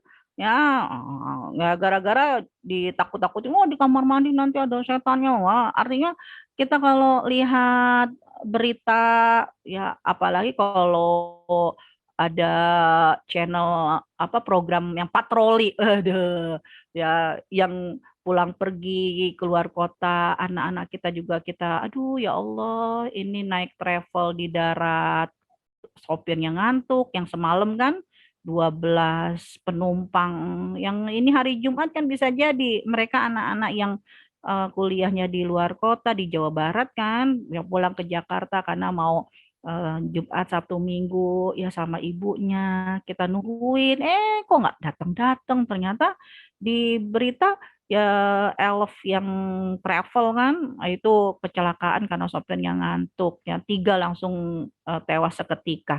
Kan bisa jadi di darat kita deg-degan, di laut deg-degan, ya kan belum lagi suami kita ya Allah, ya kan banyak banget godaannya. Ya, dengan surat An-Nas ini keyakinan kita kepada Allah bahwa Allah yang menjadikan tempat kita bergantung, tempat kita berlindung, maka bukti kita semua semakin merasa lemah, semakin merasa butuh Allah. Caranya apa? Titipkan semua kepada Allah. Ya Allah, aku titipkan suamiku dimanapun dia berada. Aku titipkan ya Allah matanya, telinganya, hatinya, farajnya, perutnya kepadamu. Agar apa? Engkau hindari segala bentuk kemaksiatan yang mendatangkan murkamu, segala bentuk kejahatan yang menjauhkan dari rahmatmu. Udah, kita titipkan. Yang kita lihat anak kita yang jauh dari kita, titipkan kepada Allah. Ya Allah, aku titipkan anakmu. Kenapa? Karena dalam hadisnya Rasulullah Shallallahu Alaihi Wasallam, ya dari Ibnu Umar, ya ketika Rasulullah menjelaskan tentang surat Luqman, ya Luqman Al-Hakim, maka apa kata Rasulullah? Allah itu kalau dititipi sesuatu oleh hambanya, pasti Allah akan menjaganya. Ya kalau orang lain mah bisa lewat ya penjagaan, tapi Allah itu tidak akan pernah lewat menjaganya. Titipkan keselamatan anak kita ya Allah, selamatkanlah ya Allah, aku titipkan anakku kepadamu. Lindungilah dia dari segala keburukan manusia, kejahatan manusia. Lindungilah dari segala ya kemaksiatan yang membuatkan dia jauh ya darimu. Itu titipkan kepada Allah. Karena kalau Allah sudah dititipkan oleh kita, pasti Allah menjaganya. Termasuk kita ajarkan kepada anak kita juga segala sesuatu titipkan kepada Allah. Ya kayak anak-anak kita kan kadang mau ujian ya. Itu anak saya, Mi, aku mau ujian gitu kan. Doain ya, kewajiban orang tua mah pasti mendoakan. Tapi kewajiban kamu setelah belajar apa? Titipkan apa yang telah kamu pelajari kepada Allah. Doanya gimana, Mi? Doanya begini. Kalau ini doanya nggak ada di Quran, doanya nggak ada di hadis. Tapi doa ini kan sebagai bentuk menyerahkan apa yang kita titip kepada Allah. Nah, kalau Umi dulu diajarin ya sama guru-guru ya, menitipkan apa setelah kita baca. Setelah kita baca, setelah kita hafal, setelah kita pelajari, udah. Setelah selesai, nggak cuma alhamdulillah, Allahumma inni astaudiuka. Ya Allah, aku titipkan kepadamu. Ma qara'tu, apa yang aku baca. Wa ma'alimtu, apa yang aku pelajari. Wa mahafidtu, apa yang aku hafal kepadamu. Wa arju, dan ya Allah, aku mohon banget. Anturaji'uni, kembalikanlah apa yang tadi aku baca, aku hafal, aku pelajari, fima hajata ilai. Kapan ketika aku membutuhkannya. Itu ya, sampai anak saya, Mimi tunggu ajarin gitu kan. Ya ingat, jangan hanya mengandalkan doa orang tua. Orang tua itu pasti mendoakan. Tapi andalkan kekuatan kamu, serahkan kekuatan kamu, titipkan semua kekuatan kamu, ikhtiar kamu kepada Allah Subhanahu wa taala. Kalau kamu sudah baca, titipkan apa yang kamu baca. Kalau kamu sudah menghafal, titipkan apa yang kamu hafal kepada siapa? Kepada Allah. Gampang. Allah akan mengembalikannya. Nah, dengan demikian, intisari dari amalan praktis yang ada dalam surat An-Nas. Ayo ya, bahwa Allah menyuruh kita setelah kamu bolak-balik hatam Al-Quran, kembalikan pengakuan bahwa kita adalah manusia yang lemah. Kita butuh Allah, dan salah satu bukti pengakuan kita kepada Allah sebagai Rabb, Allah sebagai ilah, ya maka kita akan menyerahkan dan menitipkan segala sesuatu hanya kepada Allah Subhanahu wa taala. Wallahu a'lam bishawab. Dari saya cukup sekian. Assalamualaikum warahmatullahi wabarakatuh. Waalaikumsalam warahmatullahi wabarakatuh. Jazakillah khair Ustazah. Masya Allah, pembahasannya benar-benar luar biasa bagus, dan selama ini surah An-Nas baru tahu gitu. Saya pribadi baru tahu, Masya Allah ya, ternyata di surah An-Nas sampai seluar biasa itu gitu. Barakallah. Iya, maksudnya kayak dan lagi yang saya juga baru tahu, oh ternyata titik-titik dari bacaan Al-Quran itu juga punya makna, dan selama ini pikirnya oh itu wahyu ya, malaikat menurunkan kepada Rasulullah, pikir itu wahyu. Ternyata huruf dan penempatan titik adalah ijtihad ulama, yang meskipun itu adalah ijtihad ulama, ternyata ulama itu berusaha menyampaikan rasa Rasulullah gimana ketika diturunkan Al-Quran, tetapi harus tetap dengan kerendahan hati. Dan yang saya catat juga adalah bagaimana selama ini kita selalu pikir, nak, kamu harus selalu minta doa sama orang tua, kita selalu mengandalkan doa orang tua. Ternyata yang lebih penting dari itu adalah kita merasa kita rendah, kita lemah, dan kita butuh Allah, dan kita sendiri, karena lafaznya qul a'udzu ya Ustazah ya. Iya, betul. Masya Allah, bagus banget, Masya Allah, Alhamdulillah. Baiklah Ustazah, dan jamaah, saya akan buka sesi tanya jawab. Baik untuk jamaah yang ingin mengajukan pertanyaan, bisa langsung di kolom chat, atau mungkin mau raise hand juga, silahkan. Kita tunggu ya Ustazah ya. Boleh. Al-Quran itu, ilmu Islam itu nih Bu Soraya, makin kita selami, tak akan pernah kita temukan dasarnya. Iya benar. Jadinya kayak kita setelah belajar, kita malah kayak ngerasa bukan tambah pinter, kayak tambah bodoh ya Ustazah. Ya Allah, ilmu Allah begitu luas, kayak enggak. Perasaan baca surah An-Nas panjang, saya umur 34 tahun baca surah An-Nas tuh baru tahu gitu. Oh ada hikmah ya huruf ba itu di bawah tuh, untuk kita memulai segala sesuatu tuh dengan rasa, oh ya Allah kita tuh bukan apa-apa, kita nggak mampu ya, Masya Allah Ustazah. Masih mending umur 34 tahun lah. Saya sama Bu Fitri ya udah lebih, udah 40 tahun. Ya Allah, ya itu dia. Ketika kita berenang di samudra lautan ilmu, nggak pernah kita menemukan tepiannya, kan begitu kan? Betul Ustazah, Masya Allah. Masih mending lah, baru 34 lah, kita udah lebih. Bener ya, dan kayak ngajarin anak juga tadi tuh doanya bagus, tapi tadi itu belum sempat dicatat. Oh iya ya. Boleh ditolong diketikin ya Ustazah ya, apa? Iya ya, saya alhamdulillah dilalah kan memang anak saya itu minta ya, jadi saya tulis lalu saya foto, nanti saya kirim ke Uni Fitri ya. Iya Ustazah, tuh kayaknya bagus ya. Jadi kayak selama ini kan cuma bilang sama anak, yaudah habis belajar terus doa minta sama Allah, tapi itu kan kayak detail banget, simpan hafalannya, simpan bacaannya, dan tolong keluarkan saat butuh gitu. Masya Allah banget kan, itu detail itu gitu Ustazah. Iya, tapi kalau ditanya ada dalilnya, ini gak ada dalilnya. Ini bukan doa dari Quran, ini bukan doa dari hadis, tapi ini adalah bentuk merendahkan kita kepada Allah Subhanahu wa taala. Iya. Masya Allah. Saya kirim nanti ke Uni Fitri. Mana ya? Iya.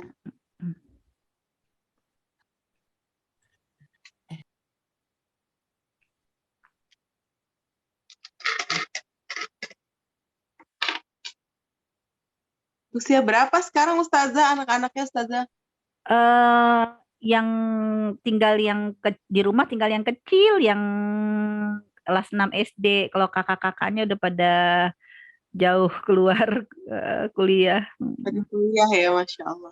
Baik Itu. Ustazah, ini sudah ada yang bertanya Ustazah. Saya Siap. bacakan ya Ustazah. Siap. Ini Assalamualaikum Ustazah. Waalaikumsalam warahmatullahi wabarakatuh. Ada doa khusus Ustazah agar anak kita ingat orang tua, karena saat ini saya jauh dari anak-anak karena kuliah. Ini Nisa. sama. Jadi kalau doa itu kan antara kita sama Allah ya. Iya. Jadi saya biasanya tuh kalau berdoa ada kalanya mengawali dengan rasa, menggunakan dengan bahasa Indonesia. Bahasa Indonesia. Karena doa-doa tuh banyak. Kalau teman-teman lihat tuh di Google, itu banyak sekali doa-doa. Tapi doa itu akan berefek atau tidak berefek dengan kesyahduan kita kan ketika kita menemukan rasa. Nah biasanya itu ya saya mengawali dengan rasa itu tadi. Ya, karena anak saya dua-duanya jauh ya. Yang satu di Pengalengan lagi tugas magang. Yang satu lagi di Turki. Dan sampai anak saya gini, Umi nggak pernah nangis ya sama aku ya. Ngapain Umi nangis gitu kan? Ya di depan kamu malah membuat kamu lemah nanti kan gitu kan. Cukup Umi menangis itu di malam hari ya. Tapi ya karena Umi percaya sama kamu. Dan Umi sudah serahkan semua urusan kamu kepada Allah Subhanahu wa Ta'ala. Nah, jadi saya biasanya menghadirkan rasa, ya Allah, hadirkan dulu wajah-wajah anak-anak kita. Ya Allah, ya aku adalah ibumu, ya aku adalah ibunya seorang hamba yang lemah, ya tapi aku butuh bantuan. Ya anak-anakku yang jauh di sana, dengan izinmu, dengan kekuasaanmu, dengan rahmatmu, taufik dan hidayahmu. Itu ya Allah aku titipkan anakku. Ya dibayangkan anaknya aku titipkan matanya, telinganya, hatinya, pokoknya semua deh. Ya tolong ya Allah jaga sholatnya dimanapun dia berada, ya jaga pergaulannya, ya dimanapun ya dia bertemu dengan teman. Nah, itu dengan menghadirkan rasa. Nah kalau udah menghadirkan rasa, baru saya baca doa-doa yang sama lah dengan teman-teman, doa-doa yang diajarkan oleh para salafus soleh. Ya Allah, Allah marzuqna zurriyatan thayyibah, ya zurriyatan baron. Nah, itu semuanya saya baca ya, dan itu sudah tidak rahasia lagi, banyak sekali doa-doa anak yang soleh, tapi menghadirkan rasa itu. Ini yang pertama. Terus yang kedua, kita nggak cuman hanya mengandalkan doa ya, ikhtiar kepada Allah. Bagaimana mereka itu dekat sama kita juga yang mendekat. Ya, gimana caranya? Sekarang mah ada WA kan gitu kan. Nah, itu jadi saya sering fit call bareng lah, ya kan. Fit call bareng sama kakaknya, sama adiknya. Itu barengan aja. Ya barengan ya. Jadi mereka cerita apapun ya kita dengarkan. Jadi walaupun berjauhan dan tidak pernah tatap muka ya, tapi dengan fit call itu benar-benar mendekatkanlah jarak. Jadi ada ikhtiar kita dengan Allah, jangan cari doanya yang spesial apa, karena doa itu tergantung dari kebutuhan kita kepada Allah dan merendahkan diri kita kepada Allah. Selain itu juga dekatkanlah diri kita kepada anak-anak kita. Ya dengan sering menyapa, ya sering mendengarkan curhatnya, sering ya sekedar say hello lah, gitu. Wallahu a'lam bishawab. Insya Allah. Jadi kuncinya mendekatkan kita, ikhtiarnya mendekatkan diri kepada anak dengan perhatian dan mendekatkan diri kepada Allah, bahwa kita itu lemah supaya doa kita lebih powerful begitu ya Ustazah ya. Ya betul. Iya. Baiklah. Jadi selalu siapkan waktu. Ya, jadi kalau gitu, Mi, aku mau curhat, ya siap, dengerin aja, gitu. Yang penting punya paket data. Iya. Masya Allah. Dan tadi juga yang Umi jelaskan ini tuh, Mi, kita tadi Ustazah sama seperti pembahasan yang 2 pekan yang lalu tentang pengantar perbandingan mazhab itu. Jadi lebih paham gitu dengan pembahasan Umi hari ini, bahwa ketika kita merasa kita lebih benar, hati kita bermasalah dalam menyikapi perbedaan, ternyata itu bentuk kesombongan ya. Mungkin belum benar-benar memahami surah An-Nas, belum benar-benar memahami hakikat kenapa huruf ba titiknya di bawah. Saya kaitkan dengan kajian 2 pekan yang lalu, ternyata oh iya ya seperti itu gitu. Perbedaan tuh disikapinya dengan semakin kita merasa rendah hati, maka semakin kita mudah memahami perbedaan ya, Mia. Barakallah. Ya, betul. Baik, ini Uni mau bertanya, Uni Fitri, silakan Uni. Bismillah, Assalamualaikum Ustazah. Waalaikumsalam. Udah nyampe kan tadi itunya? Belum dicek pokoknya. lagi nanti Oh, insya Allah saya cek. Ya, Masya Allah. Tadi penjelasan Ustazah itu tiba-tiba kayak saya gini, ya Allah kemana aja saya selama ini. Ternyata ya. Jadi ketika Ustazah sampaikan tadi, ini kan sebagai surat terakhir. Jadi istilahnya Allah menekankan lagi bahwa balik ya semua itu kepadaku gitu.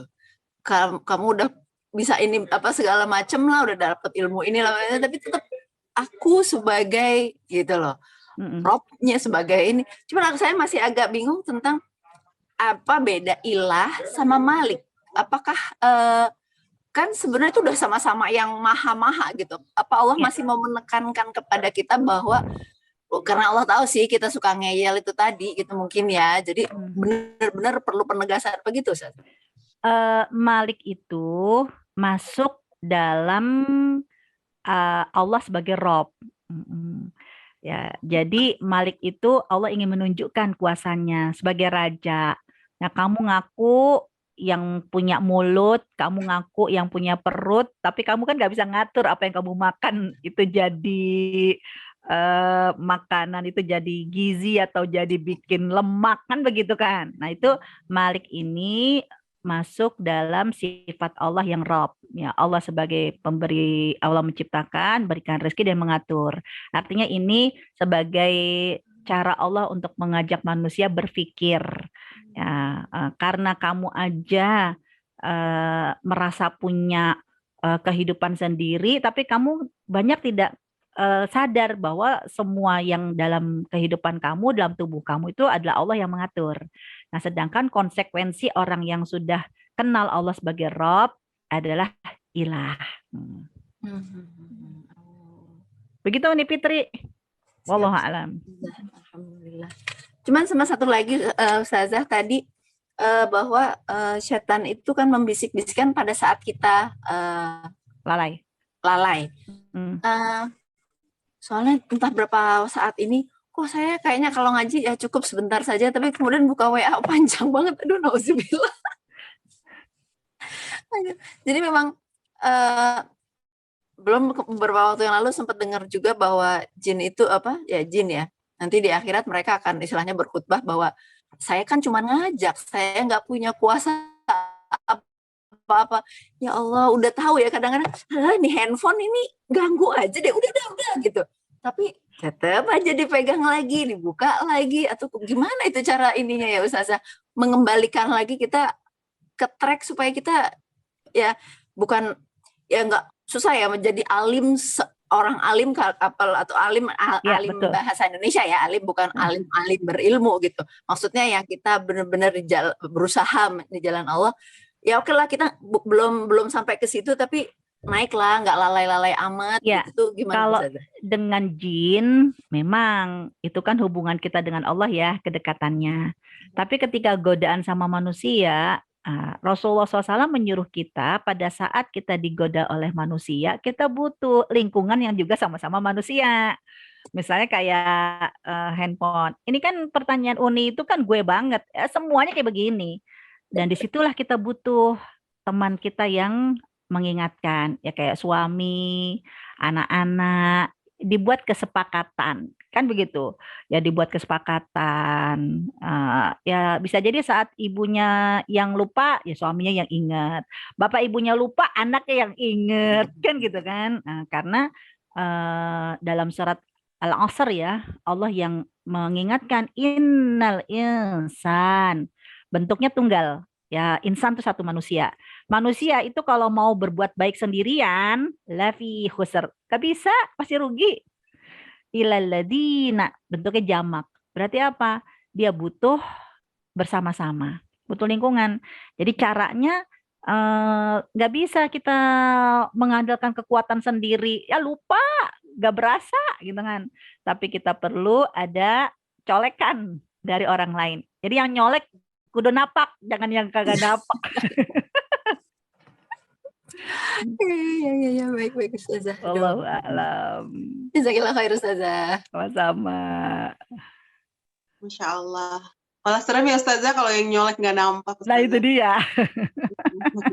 Ada satu pertanyaan terakhir lagi nih Ustazah, boleh ya dari Siap. ada di kolom chat.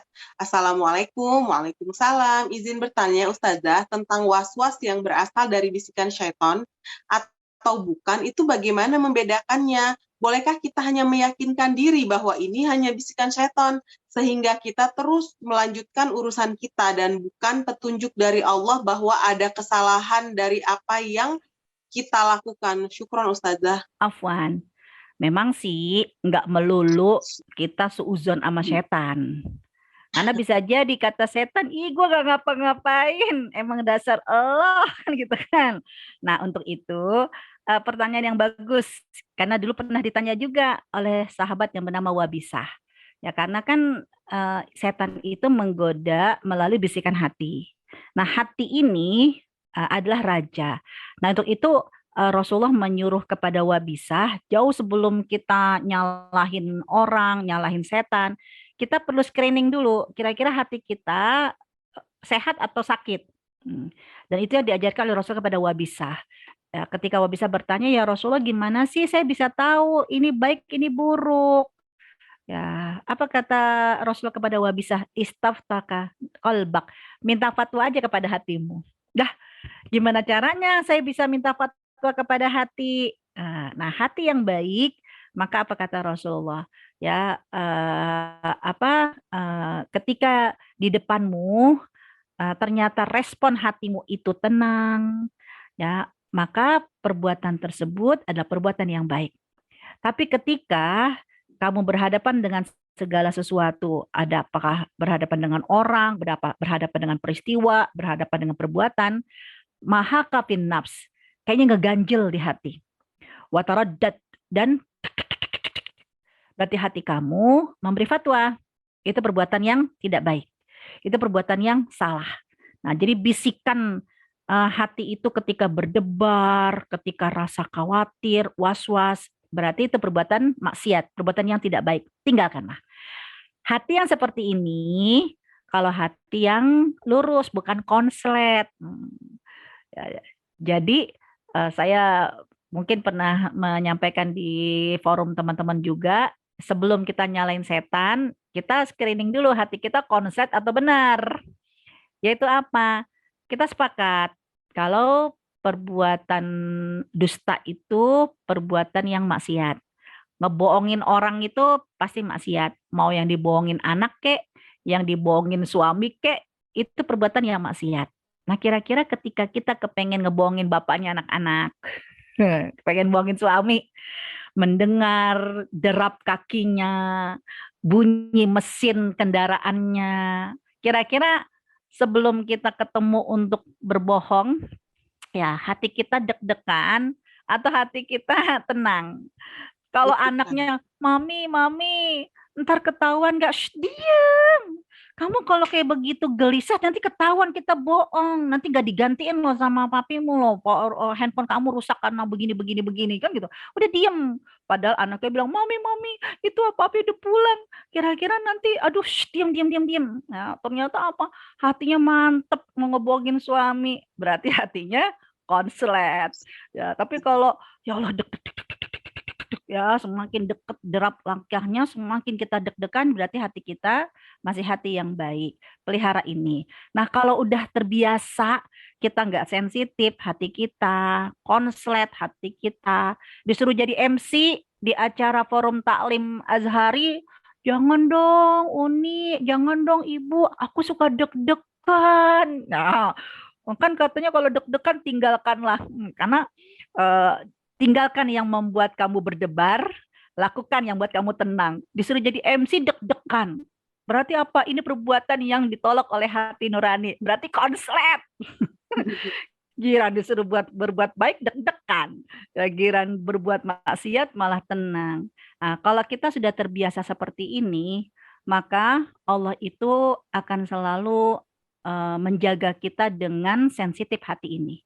Pada saat mungkin bukan soal maksiat atau tidak maksiat, kita mau naik bus misalnya. Aduh, kok kayaknya nggak nyaman ya? Udah, biasakan ikuti hati nurani. Ya, karena Allah tidak mungkin nyolek kita langsung. Malaikat nggak mungkin ngebisikin kita langsung. Direct hubungan kita dengan Allah. Ilham yang Allah berikan kepada kita melalui bisikan hati. Nah, dengan tenang ya ataupun was-was ya, itu adalah bisikan dari Allah sebagai cara Allah menjaga kita. Tapi kalau hati kita udah konslet, bahaya. Nanti malah setan yang memberikan ketenangan. Sampai saya seringkali mengingatkan untuk para gadis-gadis yang mencari jodoh yang dihitbah, jangan kamu sholat istikharah kalau kamu sudah punya kecenderungan. Kenapa? Hati kamu tidak sensitif nanti. Ya, kalau kamu udah punya kecenderungan, berarti kan dia udah mengawali dengan nafsu. Dia udah nggak suka ngelihat laki-laki yang melamar ini, ya kan, dengan berbagai macam alasan. Coba begitu dia udah nggak suka, lalu dia sholat istikharah. Apa bisa jadi menganggap jawabannya tidak karena sholat istikharah. Padahal apa? Allah tidak pernah memberikan cahaya jawaban kepada kamu. Kenapa? Lah kamu udah punya kecenderungan. Nah, jadi biasakan melatih sensitif hati kita, ya, yaitu tadi, kira-kira kalau dalam kemaksiatan kita deg-degan atau enggak. Berhadapan dengan berbuat baik kita deg-degan atau tidak. Itu akan membantu kita jangan sampai konslet justru dari setan yang memberikan ketenangan, ya, nauzubillah min zalik. Wallahu a'lam bishawab. Masya Allah. Jadi lebih kepada menjaga kualitas hati ya Ustazah ya. Jadi tahu ini deg-degan atau harus tenang gitu ya Ustazah ya. Iya. Iya, Masya Allah. Mohon maaf Mbak Nuni, ada kuis kah Mbak Nuni, Mbak Tuti? Boleh, silahkan mungkin satu pertanyaan buat Ummahat, buat yang hadir, silahkan. Iya, silakan Ustazah, satu pertanyaan buat Ummahat yang hadir di kajian hari ini. Oh gitu ya? Iya. Saya biasalah pakai Al-Quran aja, karena apa itu yang paling mudah dan itu memotivasi kita untuk semakin dekat dengan Al-Quran. Cukup siapa jawab apa pemenangnya kan lihat siapa yang paling cepat menjawab lewat chat versi yang duluan dari panitia, kan begitu kan? Iya.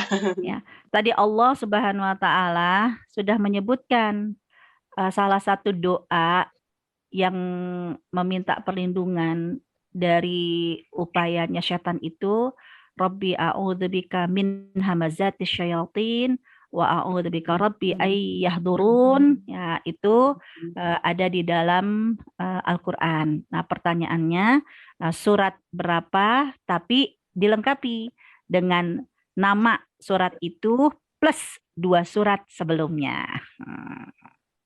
Jadi doa itu ada di surat berapa, dilengkapi juga dengan 2 nama surat sebelumnya. Misalnya dia ada di nomor 3, berarti sebelumnya 1, 2, 3 gitu.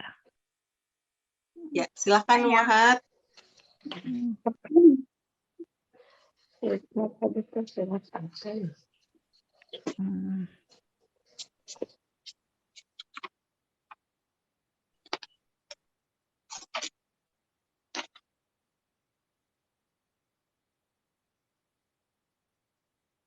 Mungkin boleh dibacakan lagi Ustazah, tadi doanya apa Ustazah?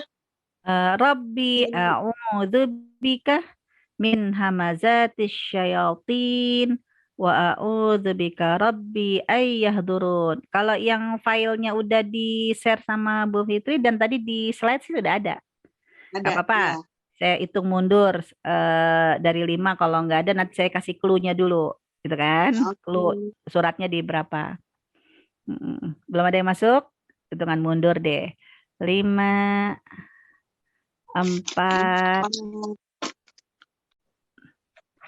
3. Udah ada Bunda Udah Nisa. ada.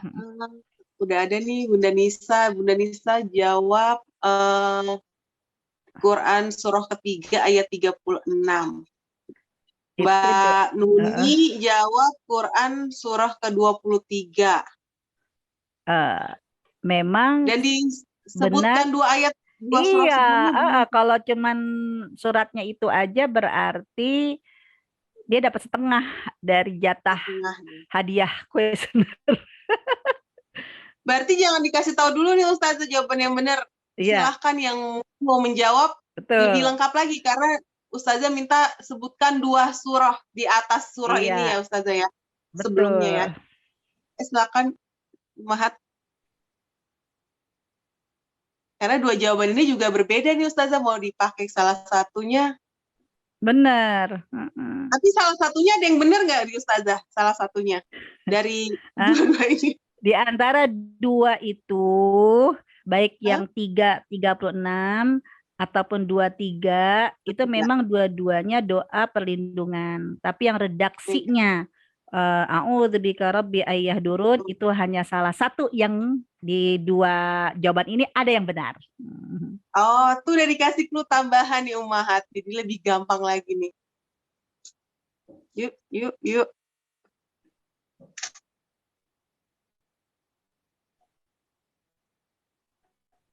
Adakah? Gini. Atau mungkin mau raise hand aja mungkin. Silahkan. Mbak Nuni menjawab tetap Quran surah 23 ayat 97 sampai 98 dan 2 surah sebelumnya adalah surah Al-Anbiya dan surah Al-Hajj. Iya, benar betul. Insya Allah. Mbak Tuti kalah cepat sama Mbak Nuni. Ini hadiahnya brosur umroh. Masya Allah, brosur. Brosurnya Ustazah nanti bayar sendiri. Masya Allah. Baik Ustazah, dengan terjawabnya kuis pada siang hari ini, kami dari panitia mohon Ustazah untuk memimpin doa sebelum kita mengakhiri kajian siang ini. Ya, teman-teman sekalian yang dirahmati oleh Allah Subhanahu wa taala, dari pukul 9.30 ya sampai hari ini, semoga Allah ridho dan ini akan menjadi kafaratul majelis, penggugur dosa-dosa kita dengan majelis ini, karena kita nggak kepingin doa-doa kita terhalang hanya gara-gara dosa-dosa yang masih menghalangi terkabulnya, terijabahnya doa-doa kita. Moga-moga Allah ampuni dosa-dosa kita, Allah gugurkan segala kesalahan kita, Allah maafkan ya segala khilaf kita, dan Allah Subhanahu wa taala juga akan mengabulkan doa-doa kita. Karena kita adalah wanita yang lemah, tapi kita kepingin menjadi wanita yang Wonder Woman, yang memberikan pelayanan kepada keluarga kita, memberikan perlindungan kepada anak-anak kita, kepada suami kita, tapi kita sangat lemah dan kita butuh Allah, agar Allah selalu lindungi dan jaga anak-anak kita, suami kita, dimanapun mereka berada. Ila hadhihi niyyah wa kulli niyatin shalihah. Al-Fatihah. A'udzu billahi minasyaitonir rajim. Bismillahirrahmanirrahim. Alhamdulillahi rabbil alamin, arrahmanir rahim, maliki yaumiddin. Iyyaka na'budu wa iyyaka nasta'in. Ihdinas siratal mustaqim, siratal ladzina an'amta 'alaihim ghairil maghdubi 'alaihim waladdallin. Amin. Ya Rabbana lakal hamdu kama yanbaghi li jalali wajhikal karim wa 'azimi sultanik. Radina billahi rabba wa bil islami dina wa bi Muhammadin nabiyina wa rasulah. Rabbana ighfir lana ma madha wa aslih lana ma baqa.